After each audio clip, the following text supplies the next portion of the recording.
being stagnant is never good. And kind of speaking on David Goggins, when I was with Seattle, he came out and spoke to us. Never heard of him at that point, but he spoke to us, and he is very raw. Like, he not decorating it. He gonna curse up a storm. He gonna get to his point. He sounds angry and a little cuckoo, but I mean, that dude is the epitome of like mental toughness. Like, he is so mentally strong that it's like, how do you do it?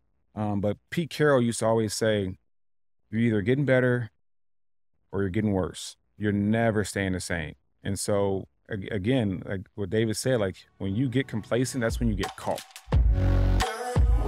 All right, guys, welcome to another episode of The Report. Today, it is May 1st, and it's officially, I don't know if it's officially the start of summer, but it feels like summer outside. We got some warm weather out here in San Diego, which I'm really excited about, but I'm really excited because I got a special guest. I got a NFL Pro Bowler and Super Bowl champ in the building. I got my man, Golden Tate. Golden, welcome to the show, my man. Thanks for having me, man. This is a pretty awesome setup you have. Yeah, dude. I appreciate you, man. We This feels successful here, you know?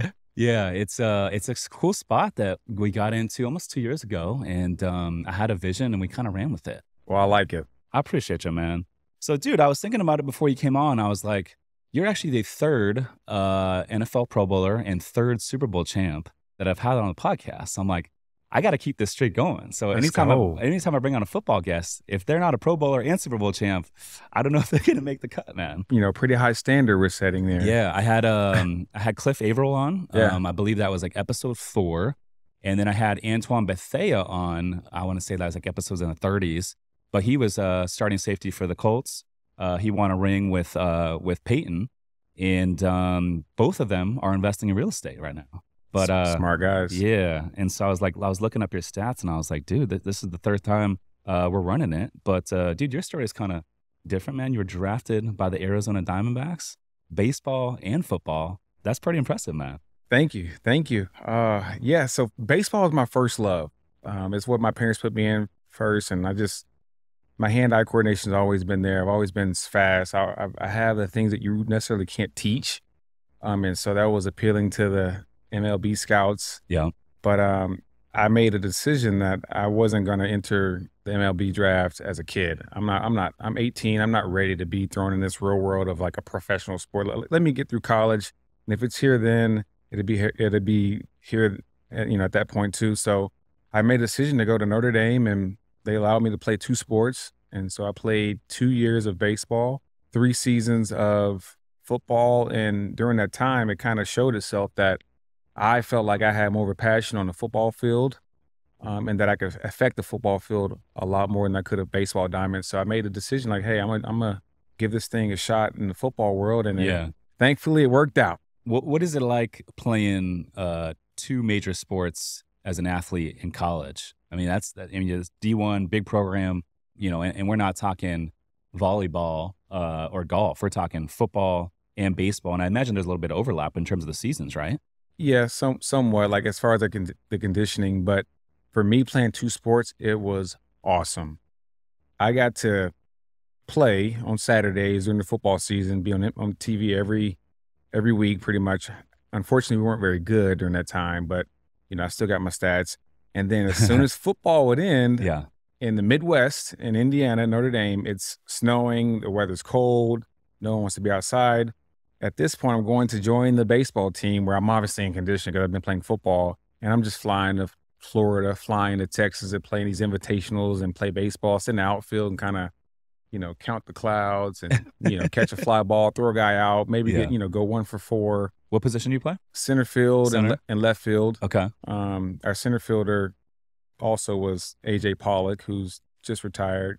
Kudos to him. But yeah, so for me, it was perfect. And then during baseball season, when the football guys are grinding at the mat drills, the 6 a.m. to 5 a.m. workouts where they're just absolutely torching you, I'm just kind of waking up, going to class, got a 3-game series coming up. So for me, it was ideal, and I would recommend, it was like almost a hole in the system. Damn, that's crazy, man. So I'm thinking basketball's in the winter, and so I played basketball like in high school growing up. And so if you did football and basketball, which some of the kids did, there was overlap. But baseball is spring. So really football ends and then you kind of jump into baseball. So not a whole lot of overlap, right? Yeah.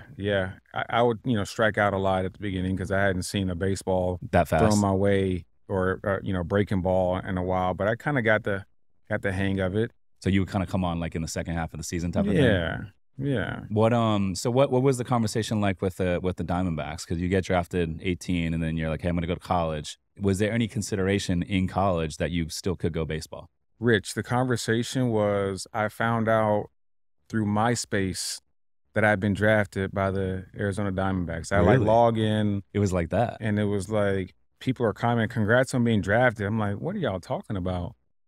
I didn't even know I was a prospect. And then I kind of look into it more, and they had taken me I think they took me in the 42nd round. And I was like, oh, that's kind of neat, but I'm going to college to play. So it was more so for the rights. And so then I get to college and didn't do much my freshman year, really in either sport, but Coach Weiss allowed me to play baseball, and I kind of blew up my second year on both the baseball diamond and the football field. And turns out I got drafted again in baseball. Did you? Yes, I got drafted twice. Okay. It was during my rookie season in Seattle. Wow. Because I think the draft was like during the season some way, I believe. And I remember this time I found out it was through Facebook that I gotten drafted in the middle of the season. I'm like, oh, okay, that's cool. So I got drafted twice. This one was the 50th round. And this year it was that year was by the San Francisco Giants, the year they won the World Series. And I remember sitting there thinking like, dang, I picked the wrong sport, man. I could have had me a World Series ring if I would just went and played baseball. What round was it the second time? It was a 50th. Okay. I mean, it was, okay. I don't know. So you actually fell from the 43rd to the 50th. It's tough times. Yeah. But little did I know that I was going to circle back, what 3 years later and win a Super Bowl of my own. So it kind of all worked out. Yeah. No shit. So I got to ask you, so playing football and baseball at Notre Dame, like, did you have time for like social life and like going out and parties and that sort of thing? Oh yeah. You did? I made time. Yeah. I was a guy who liked to balance as much as I possibly could. Me sitting down was not my thing. I need to be doing something at all time, maximizing 24 hours of the day. I mean, that's just not enough time for me to get everything I want to get done. And I didn't want to be a guy that just hung out with the football guys. I also didn't want to be a guy that just hung out with the baseball guys. And so like I was a social butterfly and tried to be at all the parties. I mean, I might have an exam tomorrow, but I'm going to stop by that party and like say what's up. And I embraced the culture and everything at the university. I mean, it's a very, you think Notre Dame, that's a major big school, which it is, but as far as population, I think there's like 4,000 undergrad. Really? It's that small. So it's tiny. So everyone knows everyone. Essentially, pretty much. Especially if you are who you are. Yeah. So I got a question. So I'm 38. How old are you right now? I am 35 and a half. Okay, so I'm 38. And like, I am just now hitting my stride. I am just now figuring things out. Like, I am just now being invited on the yachts and like these cool parties, and like all of a sudden people want to hang out with me, right? But it was never like that before. But like I had to like, as a guy, like I had to like grind and like build my thing. And then just now people are like, oh, I want to hang out, and even girls that didn't give me time of day like 5 years ago, now they're like in the DMs, they want to hang out all of a sudden, right? So I'm just now getting a taste of like what that's like. But like a girl could be 22 and hot and she's invited on a yacht, right? A guy has to build all this stuff, and then maybe at 38, maybe he has to buy the yacht to be on the yacht, right? And so that's the biggest difference. But you had success early on, right? Baseball, football stud. And so you were getting that whole limelight at age 19, 20. What was that like? Because most guys, they have to go through this stuff and build it. It was awesome. Like I was a 21-year-old kid who came from not much financially, had to just kind of grind for everything, to now I'm like this, 21-year-old kid that's just drafted in the second round from a major college to an awesome city in Seattle. And now I have money. Now me spending money wasn't really the issue. Like I bought a car and, but what kind of car did you buy? My first car was a 2010 white Range Rover Sport. Okay, rocking the Range Rover in college. Yep. I like it. No, I was my rookie season. Rookie season. If I had the NIL right now deals, I would have had a Bentley probably in college, because these kids are just getting paid. I know, crazy. Too much. Crazy. Speaking of that, did you have like people trying to like pay you under the table in college? No. Really? No. Like Notre Dame did things the right way. They were not paying anyone, to my knowledge. And I'm like, dang, looking back, like, being at Notre Dame and what I achieved, like I would have been making bank. But honestly, I wouldn't change anything, because I believe now these young student athletes, they have a plan B. Like I didn't have a plan B. It was like Like or my plan B was school, obviously, but like my Mhm. plan A was sports. Like I got to make it in sports to take care of my family and to, so we have a better life than how I grew up, hopefully. And it worked out, thankfully. And now kids kind of, as a immature kids, like you have another option. Okay, well, this coach is being too hard on me. So I'm just going to go post on TikTok because I can just make a, quick dollar, which is like, it's cool for like 3 to 4 years. But after that, it kind of wears off. And, people's trends, like they only can take you for a few months, maybe a few years. And they're like, all right, it's old. And so like, there wasn't another option for me. How did you manage like all the distractions? Because, you get to the league, now you got some money, all the girls want to hang out, everyone's inviting you to all these cool parties. And some of those guys, they can't handle the distractions and they fall off. But in order to get to that next level, it's like you got to be focused, laser focused. You got to train even when the cameras aren't around. So how was it managing those distractions? Because I'm just now getting all the distractions now. I'm a single guy, so I'm learning how to manage that stuff. So like right now, a lot of what I do and like getting to the next level for me is about saying no to a lot of opportunities. And as I told you before we started recording, like right now I'm going through a 2-week stretch where I'm not even drinking because I just need to reframe and like get a lot of stuff done. So how did you manage all those distractions early on?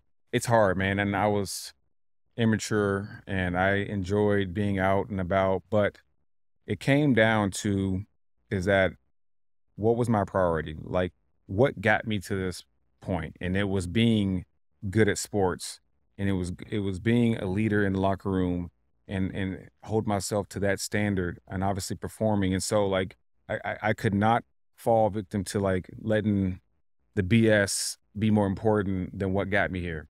And so always prioritizing work first. Like you can have your fun, but never sacrifice your job and your reputation to do so. And so that was kind of what kept me because it was hard for me to like on a Thursday or Wednesday, like stay in. Like I wanted to be out. Like the weekend starting for a lot of people, especially in the summer, they're hanging out, but I had to stay focused. And it definitely helped that my girlfriend at the time, my wife now, we started dating when I was a rookie. So she did a really good job at keeping me in check and helped me stay focused. What's your wife's name? Elise. Elise. Shout out Elise. Yes, yes. Thank you so much, baby. I don't know where I'd be without you right now. But and so she did a really good job at helping me stay focused. But another part of it is just like, I don't know your background, but the foundation that your parents have kind of set for you.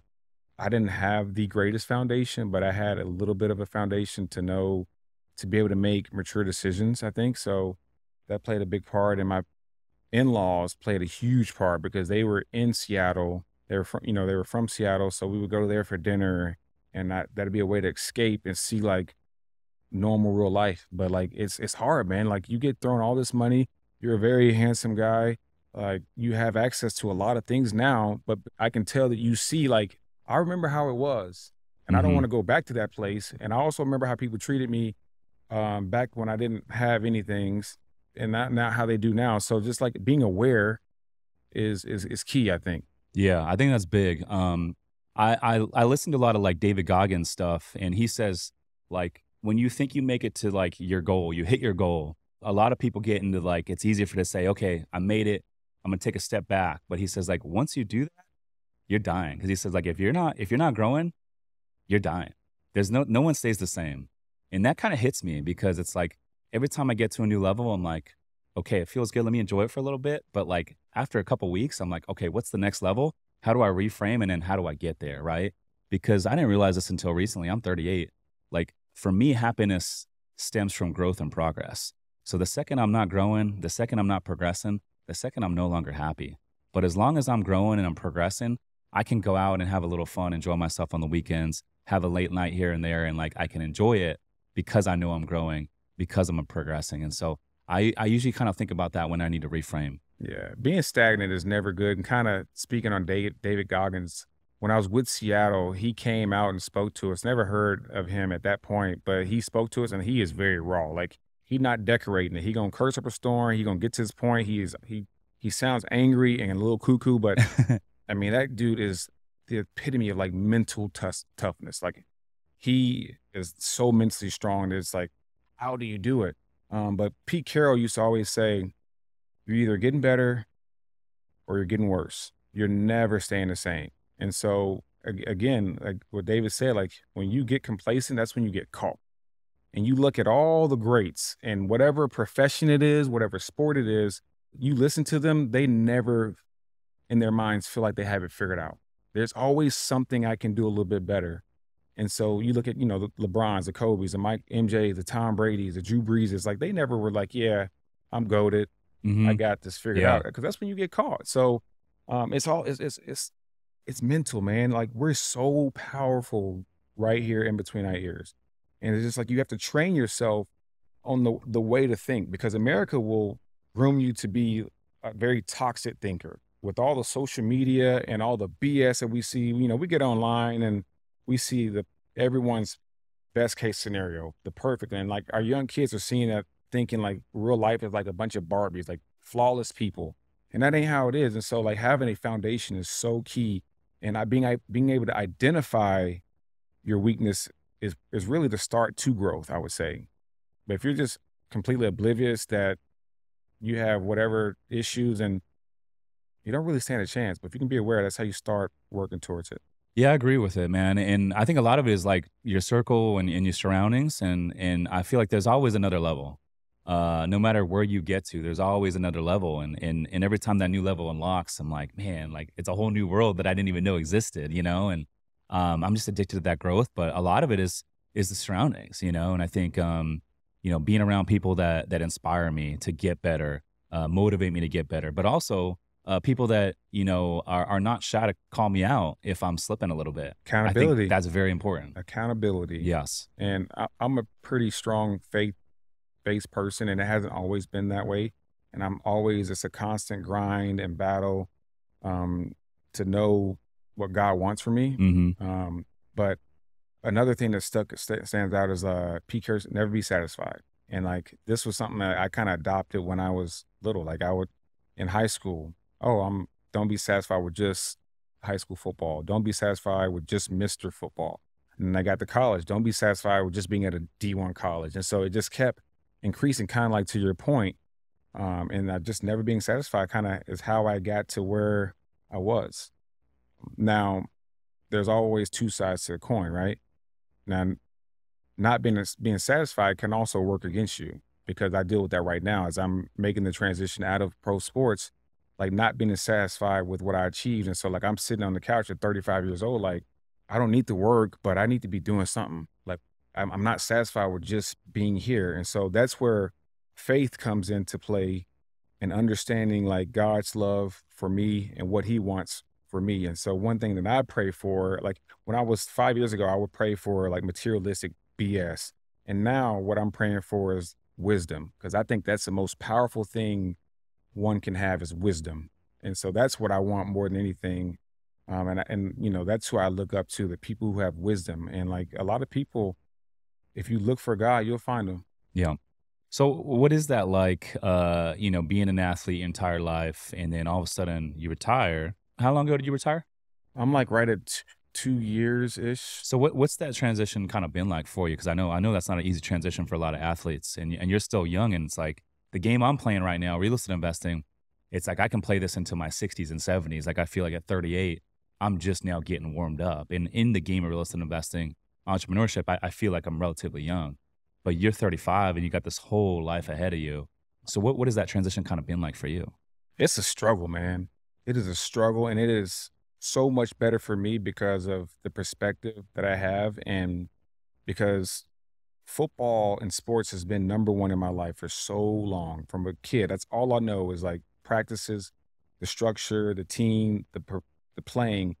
And then as you get older, I'm so thankful that I found my wife and got married, and then I had kids, because it went from me in football to, okay, now it's God, then wife, then me. And then I have kids, and it goes from God to wife to kids, and now me. And so now I have a support system, and they give me perspective. Like I thought for so long, like my job was to play football and entertain people, score touchdowns. And now that I'm 35 and it's over, now I'm seeing my purpose is to lead my family the best I possibly can in a godly way.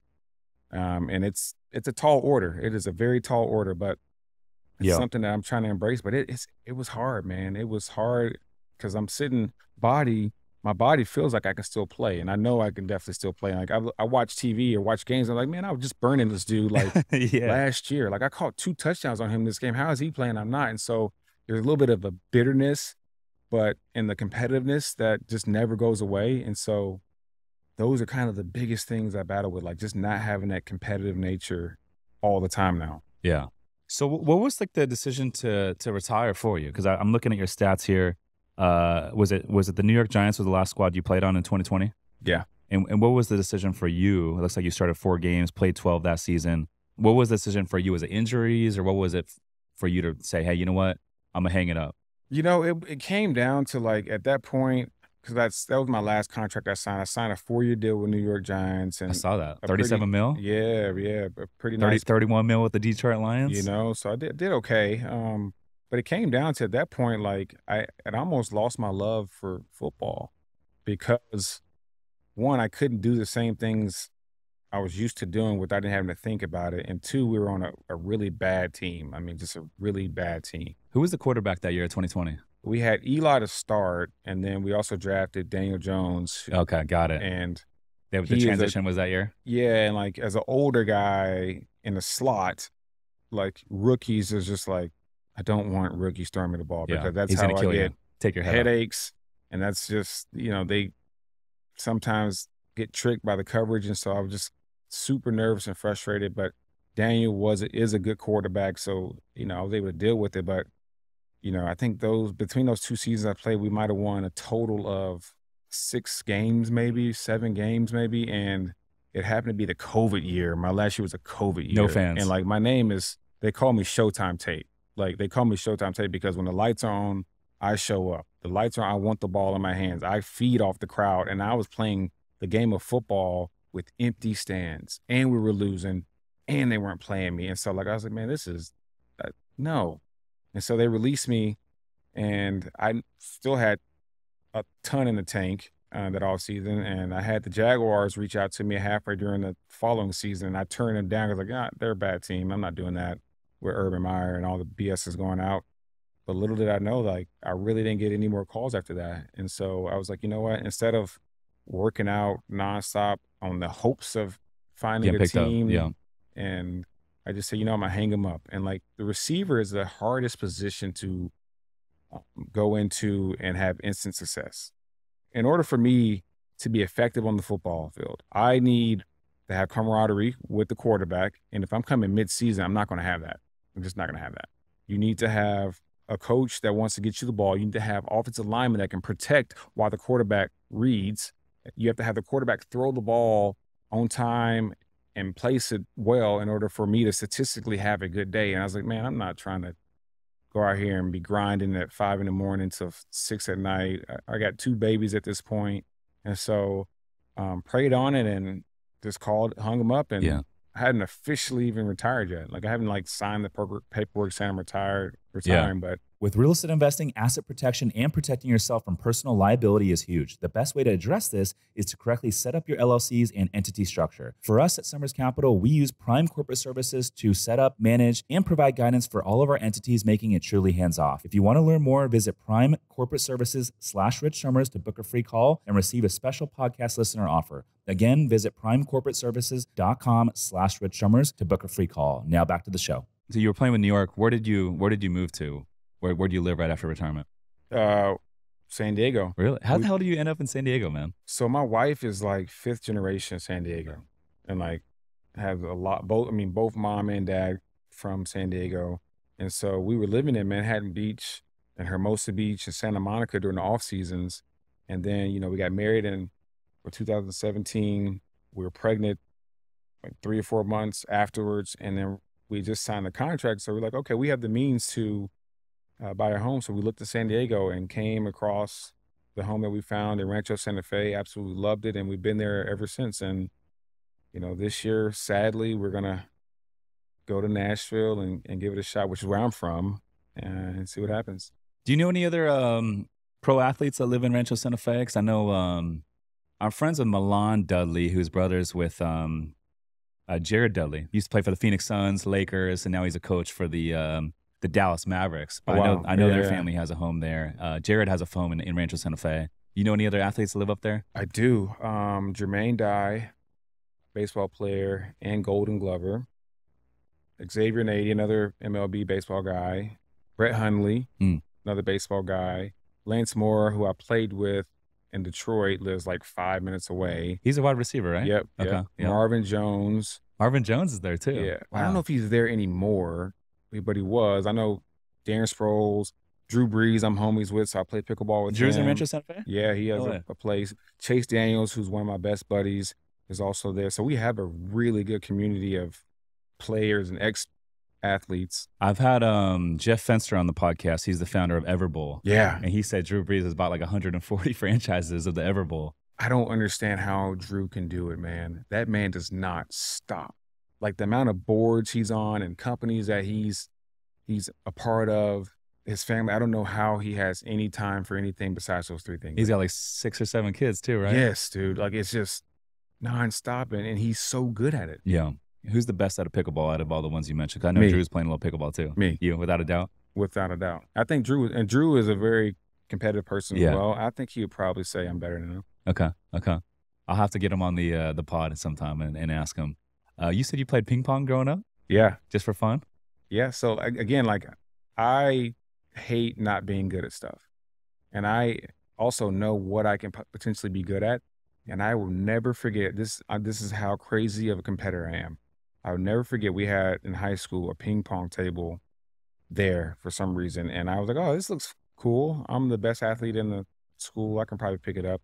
And just absolutely getting worked by everybody. The principal showed up in a 3-piece suit with this, loafers on and absolutely whipped me and then talked crap to me the entire time. And that day I was like, okay, I can be good at this. And so I had my mom, my birthday was coming up. I had my mom buy me a ping pong table. My mom even grew up playing it. She was whooping me too Really? at first. I mean, That's it was funny. embarrassing, dude.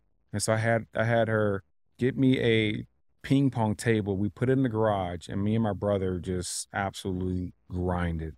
And eventually, within probably a year and a half, I was now the best ping pong player. And then thankfully, like it all worked out because I think ping pong is an incredible tool for hand-eye coordination because you dang near, the ball's coming so fast, you can't really think about catching. It's more reactive. So it's building that hand-eye and the imagination that you have with, where the ball's going to be. So it helped me so much in baseball and football. And ever since then, every locker room that I went into, if we didn't have a ping pong table, I made sure it got in there because I thought it was good for the camaraderie of guys hanging out outside of the baseball or football rim. And also thought like it just would pay dividends of the hand-eye coordination. If I can hit this little bitty plastic ball that's like coming at me from, we'll say 7-8 feet away, then I can hit a baseball that's bigger on a bat, or I can go high point a football down the field and catch it perfectly. So ever since then, and like you see guys hand-eye coordination just become better and better. Like running backs that couldn't catch were becoming better catchers because of the ping pong table in the locker room? Yeah, that's absolutely. Pretty cool. I like that. We got one here in the office, and I got to be honest, we used to play a lot more. We haven't played too much in the last 6 months, but I got to bring it back. But dude, so I got to ask you, we met through DJ Young, pro pickleball player. He's engaged to my niece. They just had a kid together and live up in Carlsbad. So that's how we met. And you told me before we started recording that you were thinking about potentially going pro in pickleball. Tell me about that thought process, man. Again, because you're still young, dude. You could rip it. I think I could too. It's just, again, I don't know if it's just I'm naive or I'm just really silly, but I believe like in my mind, like anything athletically I could train myself to do. And you just see how many pickleball players are popping up in the pro world. And realistically, it will be a grind. It's going to be hard, but I just feel like the hand-eye coordination, the athleticism I have, the explosiveness I have, I could figure it out. Now it might be 5 years, but I do feel like I could, but I just can't do it because I got 3 babies and a wife, and that would mean I'm traveling every weekend again. And my wife was like, yeah, I'll be darned if you think you're about to go pro in another sport that's not paying really much to you, like just because it's a passion project. She's like, no, sit on down and be a daddy and good husband, and that is perfect. Now, from a time perspective, though, I mean, compared to being a wide receiver in football and bouncing around in different teams and all that sort of stuff, I mean, time perspective wise, you could probably get away with playing 5 days a week for a couple hours a day, right? Yes, I believe that. And then maybe do like one tournament a month, 1 weekend a month. Yeah, That's about what DJ plays. I think he right. plays like about once a month. I could do that, but it wouldn't sit well on me because it's either Tell Elise, I'm look, we're all bringing the in. kids. We'll take a little trip out of it. Ain't happening, dog. No? It's hard to get her out of San Diego. It's beautiful. Like days like today, like No, I hear man, you. this is the best place in the world to live. But again, mentally, I'm not able to just kind of halfway do it. Like if I'm gonna say I'm gonna be pro, I'm about to full blown do it. I'm gonna be practicing 5 hours a day. I'm gonna be taking care of my body a little bit different, get stretching and mobility. And so these days become like 8 hour days after you do everything you have to do. And it's just I can't and I shouldn't do that. Yeah. Can you hang with DJ? No, No? It's not even close. no, not Really? right now. What about when you play with Drew and them, where do you guys typically play? I haven't played with Drew in a while, but we're also members at the same club in Tennessee. Okay. And Oh, so really? he comes out there, and that's kind of where I play with him most of the time because that's when he's not as busy. He's got so much stuff to do, and so we play out there, and he'll talk some shit to me, I'll talk some shit to him.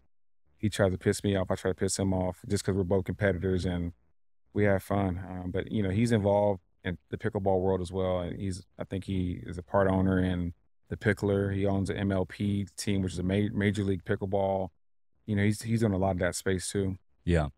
So, dude, I got to ask you, one of the plays that I remember vividly, I used to play a lot of fantasy football when I was younger, but one of the plays I remember vividly was, I believe it was 2012 against the Green Bay Packers. It was that Hail Mary pass. Russell Wilson, I believe, tossed that up to you. And as time was running out and you got a bunch of guys in the end zone and you come down with the ball on your back with like 3 guys on you, and somehow they call it a touchdown and you end up with the ball, and there's a big controversy at the end, and it was all over ESPN, all over SportsCenter. What was that like in your head, like coming down there at the end? And how much of the ball did you really have? I'm curious. Did you really have the ball right there at the end? First and foremost, I'm proud that you call it a Hail Mary and not a Fail Mary, because that's like the official name that all the Yeah, why are they calling it a Fail Mary? I don't know. Ask them punks. I thought it was pretty clean to me. I mean, me too. Me too. But no, you know what? That play was kind of my welcome to the NFL moment. And it was kind of when my life completely changed. It's when I went from just this kid playing in the second round to I became a household name right then and there. And little people don't even know that I actually scored 2 touchdowns that game. But Did you only really? one Yeah. is only one is talked about. And Mhm, Packers mhm. swear up and down that play that happened like week 4, week 5 is the reason why they didn't go to the playoffs or win a Super Bowl. I'm like, come on, guys, cheeseheads. Well, I'm looking at your stats. 2012 is kind of your breakout season. You played 15 of 16. You started 15 games, so you started all 15 games you played. 45 catches, almost 700 yards, and you had 7 touchdowns that year. Yeah, That's kind of your breakout season. I came out firing, man. I had an opportunity, and I was, just they were giving me chances, and I made the most of them. Like my mindset was like, look, we're in a running offense with a running quarterback. And so like, I'm not going to be like, it's not going to be like Antonio Brown situation where I'm getting 10, 11, 12 targets a game, sometimes 20 targets. I know that I might get 3 to 4 targets and you better maximize them because you don't know when the next one's coming. So thankfully had a really good quarterback and a really good system. And I got a lot of single coverage because Marshawn was getting so much attention. Yeah. And so play action pass where had me wide open or in one-on-ones, and I just turned into an athlete. Used my baseball background of high pointing balls, and I felt like I was one of the first shorter outside receivers because typically you'd have guys my stature in the slot, but I was able to run and jump and time balls and took a lot of pride. And every time I touched the ball, like I felt like I could do something special, and I wanted to do something special with it. And I was just fearless. I was young. I was dumb. I felt like I could never get hurt. And it's just kind of how it was, and it worked out, man. But it's crazy how God works, man, because I look back at it, and I did not deserve to be healthy for the majority of my career. I did not deserve the opportunity that I had in Seattle, but that was part of his plan. And, man, I look back like, man, thank you. Yeah. So then the following year, 2013, Cliff Averill, he gets picked up by you guys from Detroit, and you guys make a Super Bowl run that year. I remember Cliff was on the podcast. He was telling me about how he scored a touchdown. I believe it was like the quickest touchdown ever in NFL history, Super Bowl history. It was like, I want to say, first or second play of the game. I believe it was Peyton Manning like muffed the snap, and I think he picked it up. But that's crazy. What was that like, kind of making that Super Bowl run that year?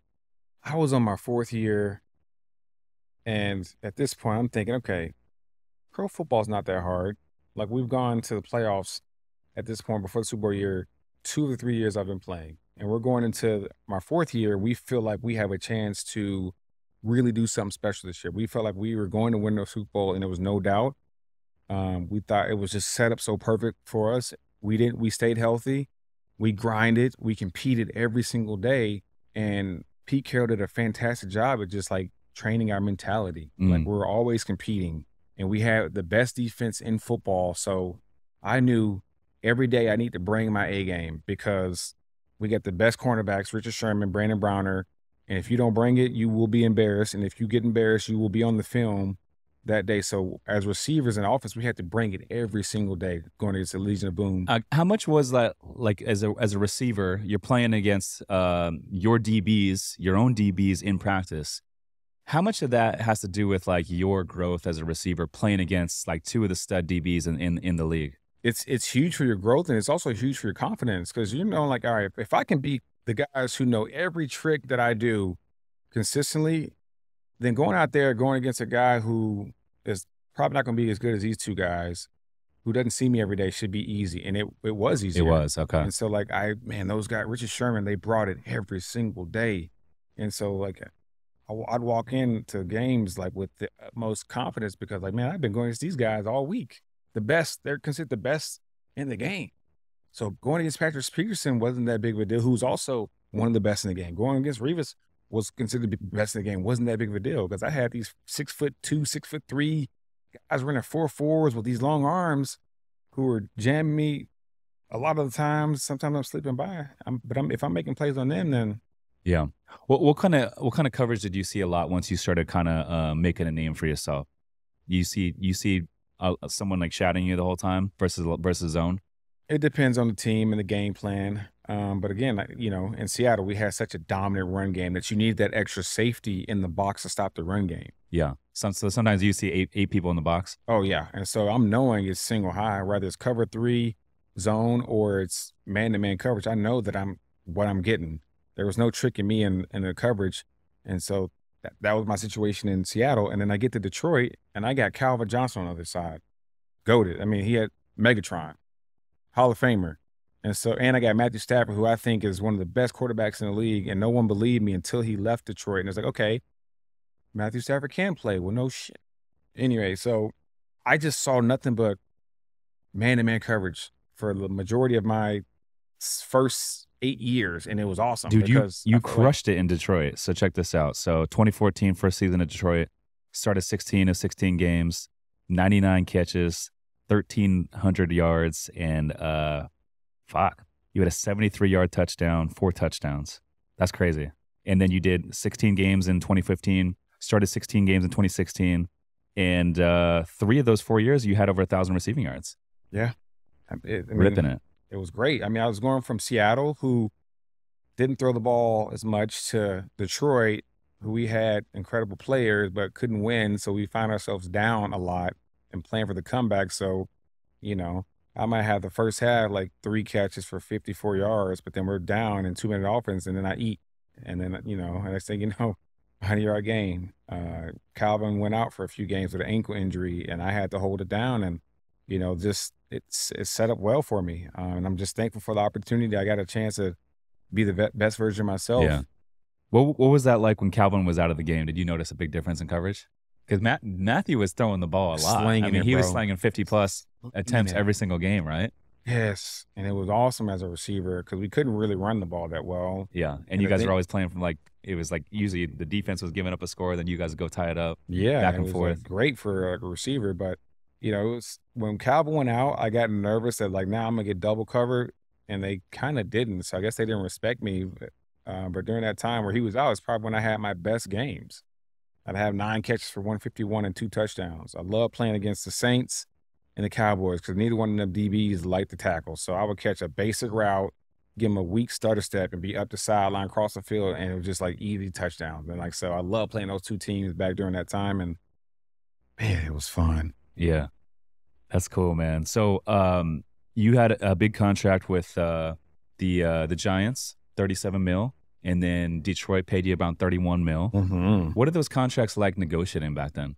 I had an agent that I trusted so much that I just let me know who's interested, and when it's time to sign a contract or give me all the options, I'm gonna let you do your thing. Like I hire you you're a pro at negotiating contracts, and I picked you because you're a pro, so you do your thing. And I'm staying out of it. I'm young. I just want to play. Let me just play. So after 2013, you guys won a Super Bowl in Seattle. And are you thinking at that time, hey, I'm gonna get signed? The timing was impeccable. Okay. My contract year, we win a Super Bowl. And I do enough to like turn some heads like, okay, this guy can play. Detroit comes and I'm like, at first I'm like, Detroit, they're not very good. But I see an opportunity. Like I have a great quarterback, another great receiver, and I can be the reason why maybe we turn around. So I go there, statistically have the years of my career. And it was just like, man, this is awesome. What did Seattle? They offered you something, right? After the Super Bowl? Yeah, they offered me some bull. What they offer you? I don't even want to talk about it. It's offensive. Mm. But it wasn't a very good offer, and they didn't value me as much as they probably should have. What happened was that they paid Percy Harvin. They gave him like 4 years and a 60 bag, and back then that was like high end for receivers. And we had Sidney Rice, who had signed like my second year, they paid him like a 43, 45 million. And so they essentially chose Percy over me.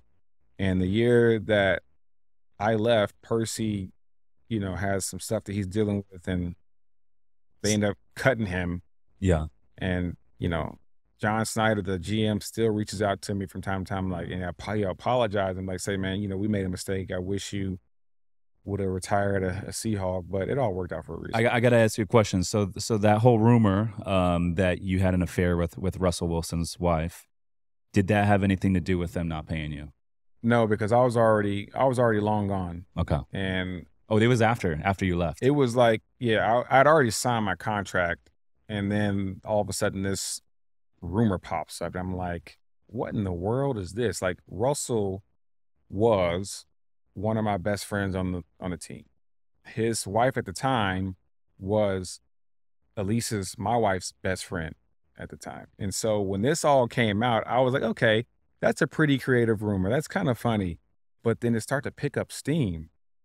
But no one ever like really looked into it. It was just like a rumor.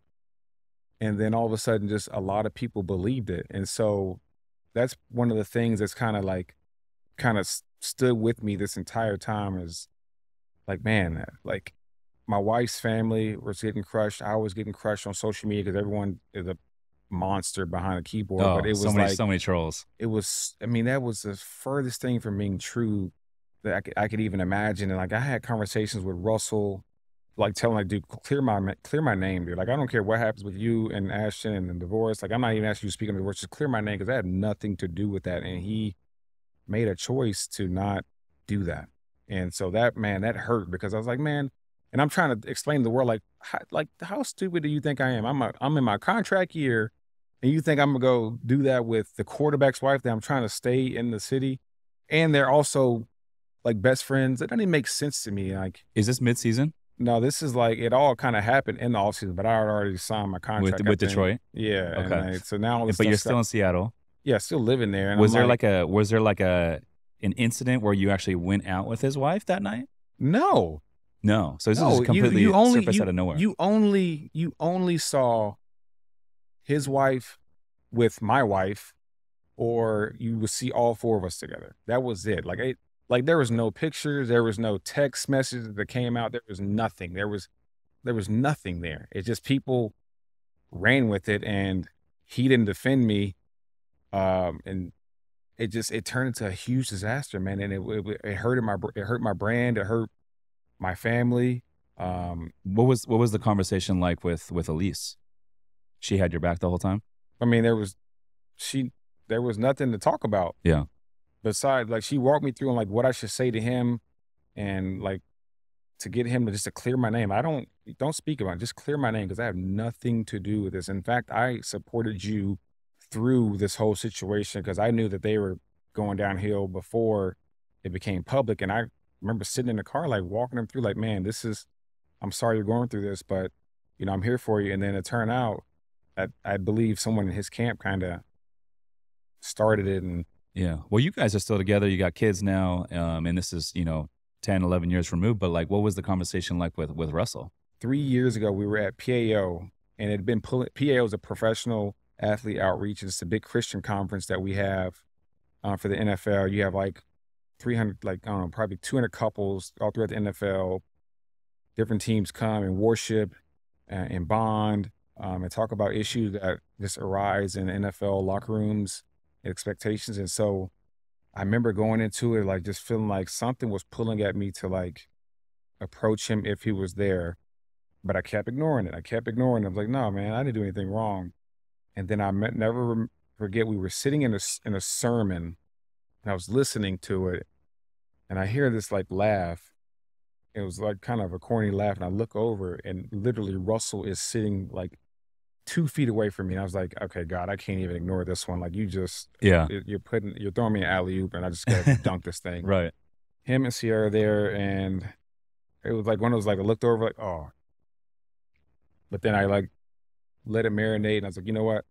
I need to have a conversation with someone. We go have a conversation and have, we talk about like how times were when we played, and he apologized, and finally he said like, I don't believe you did. And I was like, well, Oh, thanks. man. And how many years later was that conversation? It was like 5, 6, 7 years Damn. later. As a busy real estate investor or entrepreneur, time is money and first impression is everything. Every day to make it easy on myself, I wear Built Basics clothing. Whether you're a girl or guy looking for workout gear, joggers, shirts, button-downs, hats, or shoes, Built's got you covered. Super comfortable, tight in all the right places to make you look fresh and clean all the time. Visit BuiltBasics.com and use promo code SUMMERS20 to receive 20% off of your order. Again, that's BuiltBasics.com. That's BYLT Basics.com. Use promo code SUMMERS20 to receive 20% off of your order. Now back to the show. So looking back, like, because for me, I'm like, I don't like to rub anyone the wrong way. If anyone's like upset at me, I'm like, I want to have a conversation, just squash it. So like looking back, would you have reached out to him sooner? I reached out to him as soon as it started, and we were on the phone, and he just wouldn't come to battle. But and like clear my after name. like the emotions kind of died off, would you have reached out again? So that was I skipped it because it didn't really matter, but that was the second time I reached out to him. The first time was at PAO again, because that's the only time I trust myself not to go crazy on him. Yeah. Like, I was in a bad place. And so it was at PAO again, like probably 2 years before that. I had another conversation, and he just kind of played it like, I'm sorry, I don't really want to revisit it. I moved on in a better place. I'm sorry but didn't like apologize for all the hurt that it caused. They're just like, I'm sorry, I wasn't mature enough to like actually like take a step back and like think about it. I'm just like, dude, it is common sense, bro. And so like I walked away, and I was like super angry at him again. And then the last time I was like, you know what? I'm just going to, regardless of what he says, I'm going to make a choice to release this from my heart. And it has been one of the best decisions I've made, because now I don't have something so negative that's taken a part of my heart and causing me to be bitter. And it's easy to be bitter because I do feel like I was a victim of something that I shouldn't have been. Like, I didn't do anything wrong, but I'm being looked at by the entire world as like this awful person who just destroyed a marriage. And like, it makes me think of like what Manti Teo went through at Notre Dame with the whole catfish situation with his girlfriend. Yeah. Like, for the whole world not to know the truth and assume the worst of you is like super hurtful. So did you and Manti play together in Notre Dame? Yeah. Remind me what the catfish story was. I remember it from back in the day, but I don't remember the details. Well, give me the elevator pitch. You want to know what the world thought, or what? Give me the rumor, and then what was the real story? So the rumor, I was gone at this point, but he was a rookie. I was a junior. I entered the draft after my junior year. As he's like a highly sought out, like 5-star linebacker, supposed to be like the Ray Lewis of college. The San Diego Chargers drafted him. Right. And right when they are going to the national championship, which would have been either his junior or senior year, because I don't know, whenever he was going into the draft. He was also up for the Heisman.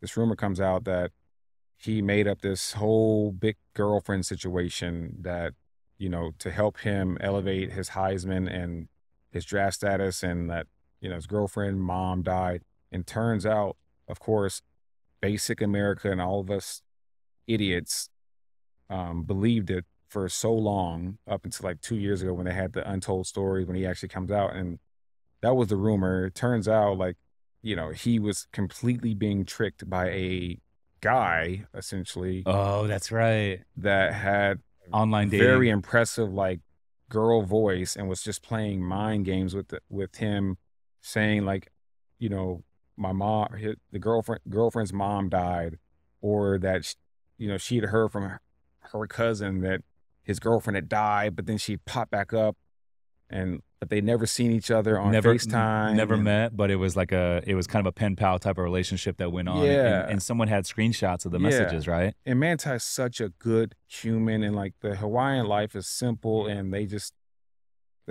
hang loose, baby. And like, from my perspective, and I don't know Manti, but from my perspective, I'm like, okay, well, this guy's a stud football player. I'm sure he's got a lot of options. Why is he gonna have a pen pal relationship with someone that's like fictitious that he never met, right? At least for me, like right now, yeah, I wouldn't have some pen pal relationship with someone. I need some more substance of that. I got options, so I got to see you. I need to be able to see you. Exactly. Availability, right? Yeah. is important to me. So I couldn't even do a long distance relationship to where we only saw each other on the weekends or whatever. Like, I'm not interested in in college too, bro. Now, yeah, exactly. Especially being a stud football player and you get all these options. So that's not believable on my part. So what was the true story?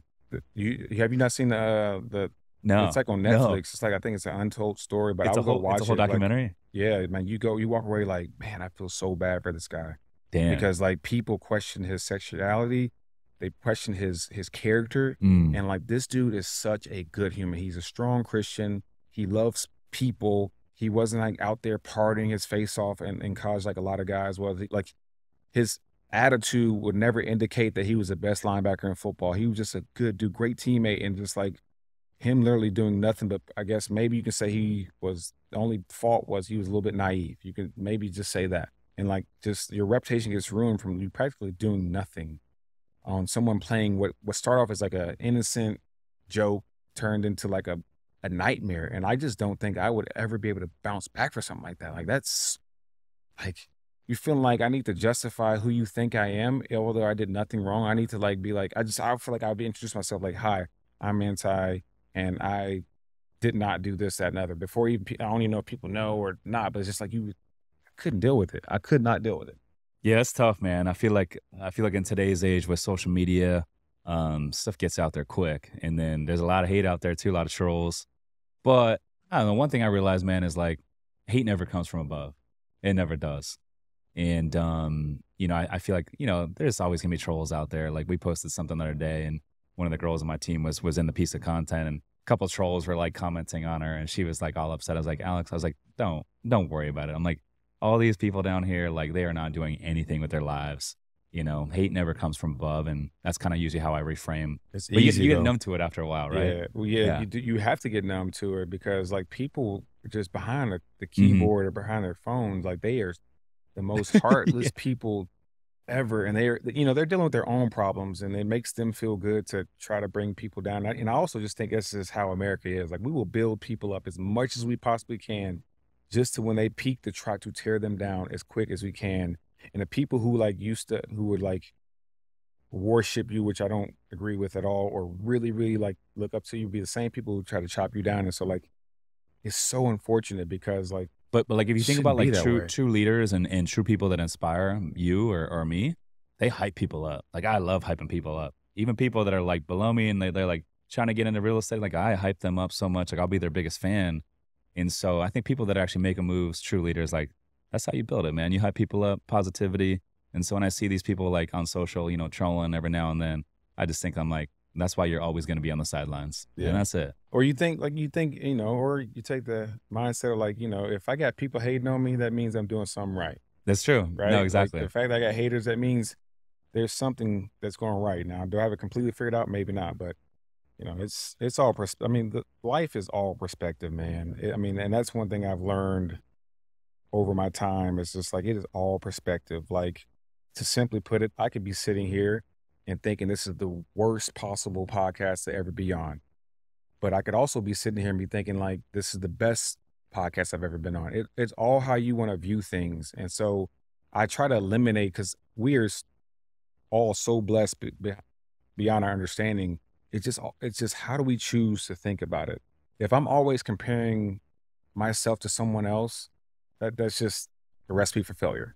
Yeah. Like, you can be motivated to achieve Yes. what they're doing, but to compare yourself to another person who's created by the same creator as you, we're all one of one. And so just like enjoying the process and having the right perspective and looking for the good in life, and even in your trials, looking for the good, I think really helps me keep my heart rate in check.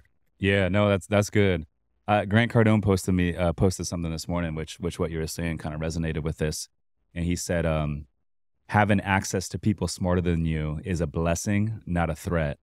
And it's so true, because like I feel like a lot of those folks down there that are always hating and trolling, it's like they almost look at people above them as like a threat. But it's like, no, like that's a good thing to have access to people that are smarter than you. Like, I love, being in a room with people that are smarter than me, because that's how I learn, that's how I get inspired, and that's how I level up. And so I'm like, I feel blessed to be around that every day, and to me, it's an honor to be able to like hang out with people that are above me. Iron sharpens iron. I mean, that's as simple as it's put. And like, you're only as good as your weakest link. And so absolutely, like, I want to, but that's also a pride thing. Like, when you have people who are bringing other people, that they have this weird pride issue that they can't accept there's people smarter than them or better than them at whatever the activity is or whatever it is.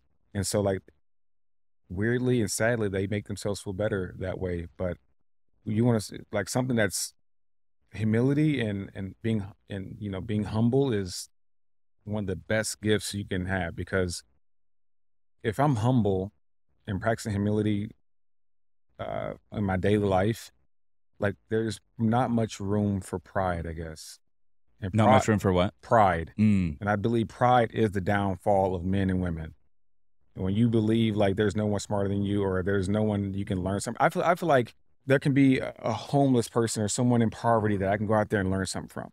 And that's just my, while I'm serving them, I can learn something that I can put into my toolbox of like understanding people or whatever it may be. And like, there's people who just think they're above that. But again, and that's why I think being a believer is the foundation that we all need to be striving for, because we are made by a creator who put himself in our shoes and sacrificed so much for us.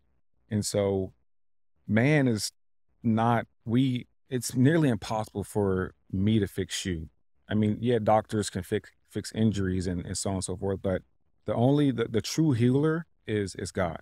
And I think as we strive to like investigate or like listen to like little hints, like people think, I believe that, okay, I'm walking out my garage, I'm running late, I could have gotten my car, oh, I forgot my keys. It's not a coincidence. I think God was like, hey, little buddy, you forgot your keys, or you forgot your lunch, or you forgot your kid's backpack. Get that.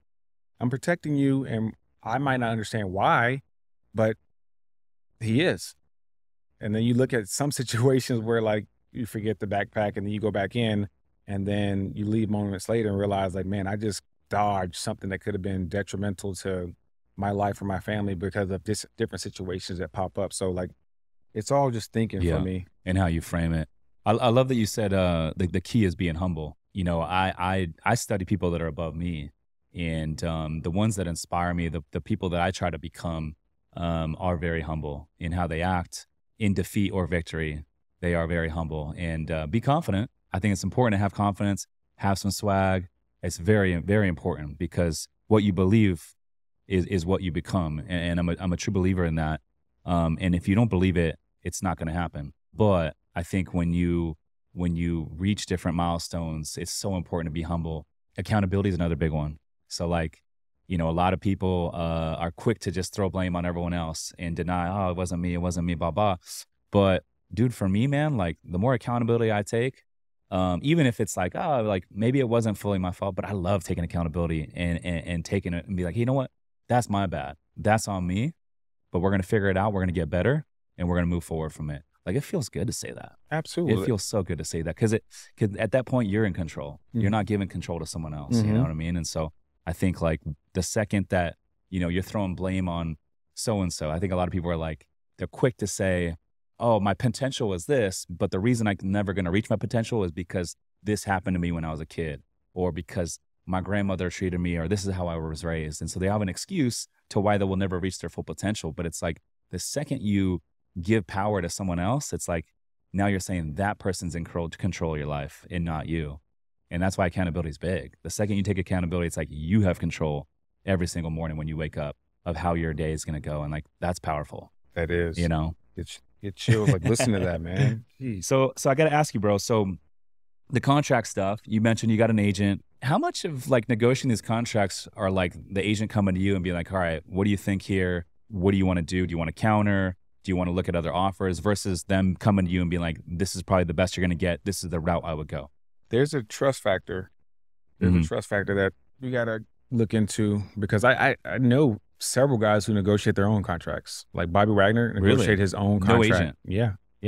You can do that. Yeah. I mean, it's possible, and that's knowing your worth and really having confidence in your worth and knowing what you bring to the table.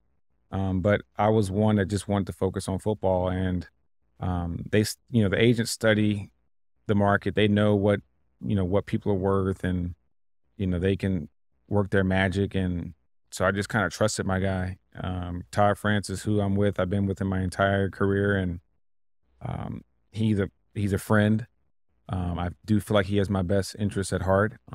He's always been there for me, regardless if it's been the football part or just helping me grow as a man, also being there for my family. He answers my call, regardless if it's 10 in the morning or 10:30 at night.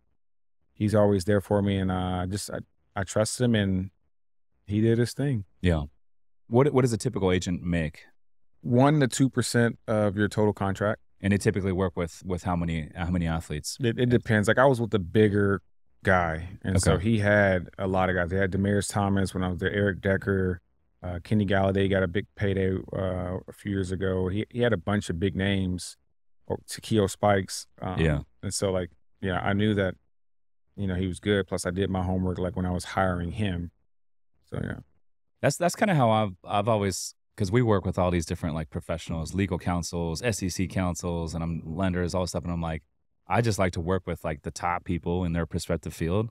They're the experts, let them do their thing. So I could see like with you working with this guy, I mean, he's worked with all these big athletes, these other receivers that are getting bags. Like, yeah, big bags go secure my bag too, right? Lord, jeez, if I was playing now, man, I mean, receivers are getting dang near $100 million. When I was in my prime, that was like top quarterback money 10 years ago. Exactly. Now quarterbacks getting $250. That's crazy, dude. What do you think of Ohtani's contract? What is it? What do you get, like $900 million or something like that with the Dodgers? Yeah. What do you think of that contract? I don't know the details on that contract as much as I probably should. I know like when you look at those numbers, you're like, good Lord, those are massive numbers. But I do think that contract is team friendly. Yeah, I saw the numbers. It was like the first 7 or 8 years, he's getting $2 million a year.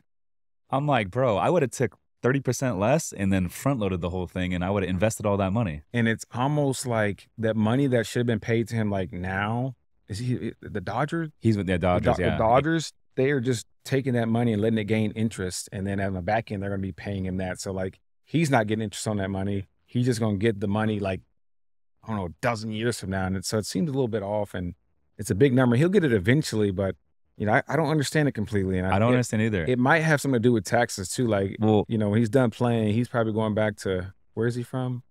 Japan, and probably won't be able to find him. So, but dude, that's what all these like analysts are saying. They're like, oh, it was such a smart move by him. It's a tax play because he's not going to be paying all the high California tax rate and all this stuff. He'll get his money in the back end. But I'm like, dude, if you think about inflation and the time value of money, like he's getting $2 million a year. After Fed tax, state tax, I mean, it's really like $1 million. And, as a professional athlete, it's like, okay, well, you're not going to be really balling out and having enough money to like invest and buy businesses and real estate. I would have been like, hey, give me 30% less.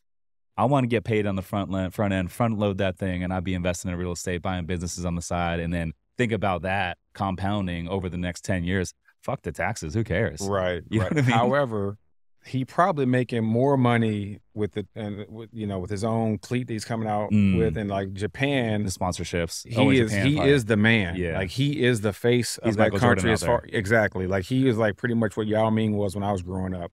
Like everybody knows I call him Showtime as well. He don't need this contract. It's just, it's nice to have another 900 million. Yeah, but I would have got the bag. It's like you got to Yeah. secure that thing. But that might have been his right hand guy might have been gambling even more of it away. Who's his right hand guy? I don't know, but he's in some big trouble right now. Really? I mean, he is gambled.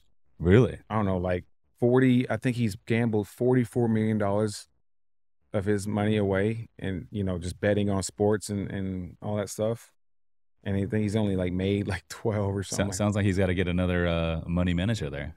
Oh, buddy, absolutely. But this guy's going to jail. Damn. This guy's going to jail for a long time, probably. I got a question. How many of these pro athletes have like a money manager managing all their money for them? For the most part, most guys. Most guys do. But it goes much, much deeper than just having a money guy, because as a 21-year-old coming into whatever money is, you don't understand. You see contract is, I guess we'll use my first 31 million. People are like, oh my gosh, 31 million. But you got to chop that in half right away. First off, with taxes. And depending on where you play, they taking even probably more than half. And then you chop that in half. On top of, you add another 1 or 2% to your agent. On top of that, you add another, if you negotiate well, another 0.01% to 0.5% of the financial money going to your advisor who's making these. On top of this, on top of all the startup companies that everyone has this great idea, the next best thing, that are startup companies that fail because they don't have the great leadership. They might even have a really good product, but they don't have a board, or they don't have whatever it is. And so that money is just like a sunken cost right there. On top of your living, on top of, like, if you want to have nice things for your family, or you want to go out and party, and then you look around and it's like, man, where'd all this money go? But $1,000 dinner, if you look at it, the big picture, $1,000 dinner once a week, let's see, that's $4,000 a month. 4 times was $48,000. And right you're taking 4 or 5 people out, nice dinner. I'm sure some of these dinners are 4,000 or 5,000. You're doing that twice a week, right? And you then got going your shopping. homies pulling up to the games. Yep. You're buying the tickets. You win. You had a big game. Now we're going to get bottle service. So next thing you know, that's another 5, 6, 7, 8, 10 grand. I get to the off season. We want to go to Bora Bora, and I want to go with some homies because I'm single. And so now I'm bringing the homies, and the homies, Flying might not private. even have their own. They might not even have their own job, so they can't pay for their dinners. Running a And jet. next thing you know, like, if you look at your end of the year statement, you're like, you spent $5 million on BS, and like we're like sitting there thinking like, how? Like what? What? But if you just keep adding this $5,000 charge, this $1,000 charge, these flights for $5,000 for the 6 homies. Oh, this jet we're gonna take to Vegas because we want to splurge. 40 Man, grand. that money go away Yeah. fast. Yeah. That's crazy. So it's like, 31 mil. What are you front loading that contract, getting a bonus on the front end? You really only counting your guarantees. Okay. That's the only guarantee. And what was your guarantee with Detroit? I think my guarantee was somewhere around 15 or and something. they pay that up front? Over the first 2 years. And like, you got provisions where, like, if you're on the team come this day, you get it. And so, like, my second year, I was clearly going to be on the team. And so they're just going to, like, pay me a bunch of money. So I played all that contract just about. So 31 mil, 4 years, and basically you're broke. You could be broke just by the way it's going out so quick. If my wife my wife is the opposite of me. Like, she is like, I'm talking about, she reading every contract. My wife is, still couponing. Like, she looking for deals. We try to act like we are not wealthy. And I think that is so key. And that's also, again, putting your pride aside, because as an NFL guy, you walk into a locker room, you're on these cameras, you see whoever with a bust down watch. You see with the Gucci and the Tom Fords. And so it's like almost like a competition, like, where, like, man, well, I'm paid the bag, but I'm still dressing, in my Forever 21. So it kind of gets you weren't rocking to you Forever a little 21. bit. You weren't rocking Forever 21. No. I was rocking, I ain't gonna cap, I was rocking Rue 21 though, Rue 21. But see, I wear basics, and I feel like, for me, like, fashion comes in and out. And so for me, I need a nice pair of jeans, some BYLT t-shirts, and I got my chains. these right here make all my, and get you some Jordans, like some ones, some dunks, you get you some Travis Scotts, but like stuff that like You I'm, rocking the BYLT? oh yeah, Okay. I love that, yeah, man. this one's feeling pieces, but I love BYLT. I That love stuff that. is so clutch. I have every color, and now I got the golf pants and all the jogger. Dude, That stuff is money. have you tried dude. the built underwear? I have, It's the best, dude. I have, It's the best. but I love Ethica too much. Ethica? Okay, I'll have to Yeah. trait that one. Ethica's Yeah. that stuff. Built So, reached out. They're like, hey, we see you rocking all our stuff, blah, blah, blah. And so we ended up doing like an affiliate together. But they're out of OC. They're actually opening 10 retail shops in Orange County and San Diego over the next like 6 months. So I'm excited for that. yeah, I've been rocking with BYLT since the beginning too, because I think they had a guy that Travis Matthew that left to go to BYLT, and I was just like, oh, he just reached out to him like, hey, we'd love to send you some stuff. And ever since then, like all I wear is basic stuff, white tees, black tees, tan, whatever the season is. And like it'll never go out of style. Like black tees and white tees are never going out of style. Black on black, man. I That's mean, my vibe. you know, It's always in. it's clean. Mm-hmm. Were you flying when you were making all that money? Were you flying private Yeah. every time? Every time you No. take a trip, you're flying No, private. I was flying private when I got invited. Mm. You invited me onto, a plane. I was flying private, and But you weren't renting your own jet. You were piggybacking off of some of the other players. really, during my career, like I never went on. I didn't go on jets until like the last probably 4 to 5 years. There was a few times where I rented a jet, and it was like from San Diego to Vegas. When before my wife and I's wedding, we got married in Cabo, but we wanted to be married, by the time our wedding came. So we went to Vegas and turned it into like a little hangover trip where we pulled up on a little 6-seater, 45-minute, ride, went to Top Golf, went and got tattoos at our wedding day, tattoo, went to the court to get the papers. And then we got married with like there was like a poodle that had a nice shaved poodle where it had pink nails, Elvis. Mm. We got married official with Elvis kind of doing the ceremony, and then we parted our faces off. And, that was a case where I got a jet. Beginning, that was like my first time. It was like $8,000 or something like that round trip. And I was like, okay, Yeah, about for 4,000 each this, way. I can do this. But like, I knew I wasn't going to do it again that year. And so like, So you were pretty good with your money then. yeah. It sounds like you weren't, because you could have afforded the jets back when you were getting those bags. Yeah. You Again, weren't. my wife was like, Elise was would like, talk some sense into me. Like, ultimately, I make the decision because I can do that. But like, she would talk to me and like put it in perspective. Like, you really think it's worth to spend, on some other trips like $40,000 just on transportation. just to ride and style. Yeah. For the 4 hours, like you really think it makes sense? You could do that. That's 3 vacations right there. And so like it was all, again, life is all perspective. It's how you think of things. You change the way you think in life, you will change who you are as a person, and a lot of times for the better. Did you do any investing when you were playing? Yeah. What were you investing in? Real estate, like companies, like they would, this company in Seattle called Avatar, they would have a fund where, Dude, Avatar does our hotel loans. I'm homies with the COO and the owner. Yeah. That's crazy. You invested with because they're a REIT. Yep. And so they have investors, and then they'll fund projects for like real estate investors, all commercial real estate. So it's funny, dude. They funded our Little Italy hotel here. And then they came down and they're like, hey, dude, we got a project up in Washington that we're taking back in Lake Chelan. The borrower is foreclosing. They're like, we'll sell it to you. We got to get off our books. And so they financed that deal for us. And they just financed a 44-unit waterfront hotel in Sonoma Coast for us. But that's crazy. You were investing in Avatar, and they're funding my deals. You still rock with them? No way, dude. That's crazy. So how did you get connected with Avatar? My advisor at the time, which I had to let him go because he did not have my best interest, but that was one of the good deals that he put me in. And, it was so good, and getting 8% on 250,000 a couple times was nice, monthly mailbox money. And he would say, hey, they got this something in New York that they're about to acquire. You want to get in for 250, 300K? And I was just like, yeah, send a DocuSign, boom. And next thing you know, I'm seeing checks just come through. Checks just come through. Checks just come through. And like, I was like, okay, this is some good stuff right here. I'm doing nothing. They just have my money. I'm getting interest.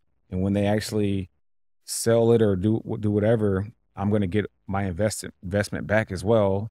And so I was like, man, these are just base hits. And so I kind of moved away from startups because of the risk and try to be more conservative with like huge funds, things like Avatar. 'Cause at the end of the day, I don't care what happens to America. People need somewhere to live. And sometimes the market is terrible for buyers, but you still got to live somewhere. And so whether it's you own it, rent it, Airbnb, whatever it is, like there's just so many opportunities. Like it's not going anywhere. And so we got involved in Avatar and a few others actually. Other real estate funds? Yeah. Really? Yeah. What kind of assets are they buying? Again, multifamilies, some commercial. And to me, like you see a lot of NFL guys go straight to either broadcasting or they go straight to real estate because it's not incredibly hard and things typically just start in whatever the city is and they just keep going out. And that's what's happening in Nashville for us. And even in San Diego, like San Diego used to be the best kept secret. Like the prices were amazing, but you got all the LA stuff that you wanted. Now the cat's out of the bag, man. Man, now you're not going to find anything. But that's what Cliff Averill and Antoine Bethea, man, they're doing a lot of real estate stuff, and that's kind of how I was connected to them. So I get it, man. Base hits, man. I don't need to hit any home runs right now. I need base hits. Just give me singles. Well, dude, I appreciate you coming down and hanging out, talking shop with me, man. It's always a pleasure, and I've always been a fan. So it's definitely been fun to talk shop, man. Where can listeners get in touch with you? Yeah, just hit me up on Instagram or Twitter at Showtime Tate. And you're moving out to Tennessee. Yeah, in what, 2 months? Yeah, June 8th is our flight. You'll be back in San Diego though at some point, at least to visit. We definitely will, just because we got too much family here. Yeah. So maybe when you come back, we'll rip actually maybe before you leave, we'll connect with DJ, rip a little pickleball session. Let's get it. There it is. He's Golden Tate. I'm Rich Summers. Listeners, thanks for tuning in. We'll see you in the next one. Peace.